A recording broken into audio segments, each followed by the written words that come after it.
জানি এই ব্লগটা হয়তো পারফেক্ট হবে না এবং খুবই ছোট, কিন্তু যেহেতু এই ব্লগটা আমি করছি না, করছে আমার হাজব্যান্ড ব্যাঙ্গালোর থেকে কিছু ক্লিপ নিয়ে, হয়তো আমার মতন করতে পারবে না, কিন্তু তবু আমি এতে ভয়েস ওভার দিয়ে বলার চেষ্টা করছি যে ব্যাঙ্গালোরে রমজান মাসে কিভাবে সবাই খেতে যায়, সেলিব্রেট করে। আর সামনেই তো ঈদ, তো সেই কারণেই তোমাদের সাথে ভিডিওটা শেয়ার করছি।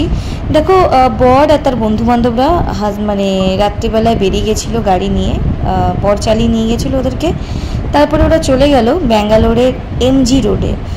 ব্যাঙ্গালোরের এই এমজি রোডটায় সুফিয়ানা একটা কালচার রয়েছে, এবং এখানে আমাদের যেরকম জাকারিয়া স্ট্রিটে বড় বড় সুফি মুসলিম রেস্টুরেন্টগুলো আছে, যেখানে বিফের সাথে সাথে মাটন, চিকেন সব ধরনের আইটেম রাখে, সেই রকমই এই জায়গায় পরিবেশটা।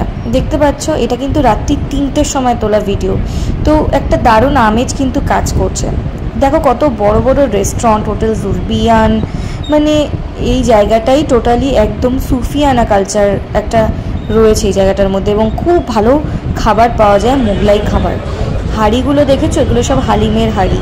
তো প্রত্যেকটা হাঁড়ি কিন্তু সেপারেট রয়েছে, কারণ চিকেন দেখো, মাটন, হালিম সব লেখা রয়েছে, কারণ প্রত্যেকেরই একটা কিন্তু ধর্মীয় বিলিফ থাকে, তো সেই দিক থেকে খাবারটাও সেরকমভাবেই সার্ভ করা হয়। तो ये क्या है? मटन हालीम है, ये मटन हालीम है, और ये এটা अनारकली चिकन চিকেন अनारकली, আর এটা मटन मखमली। मटन मखनी।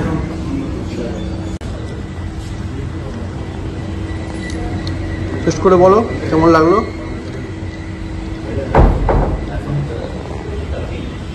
হালিমটা কি তাহলে আর তো বলবো, বলে দাও আর একটা।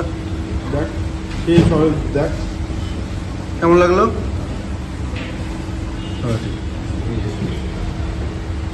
এখন নিয়েছি। আচ্ছা, টেস্ট করা হয়নি, ওরা টেস্ট করে জানাবেন। তুই নিয়েছিস? পরে রিভিউটা ওরা আর অ্যাড করতে পারেনি, ভুলে গেছে, যেহেতু ওরা প্রফেশনালি ব্লগিংটা করে না বা নিজেদের ইচ্ছা থেকেও করে না, আমি বলেছিলাম বলেই করে দিয়েছিল।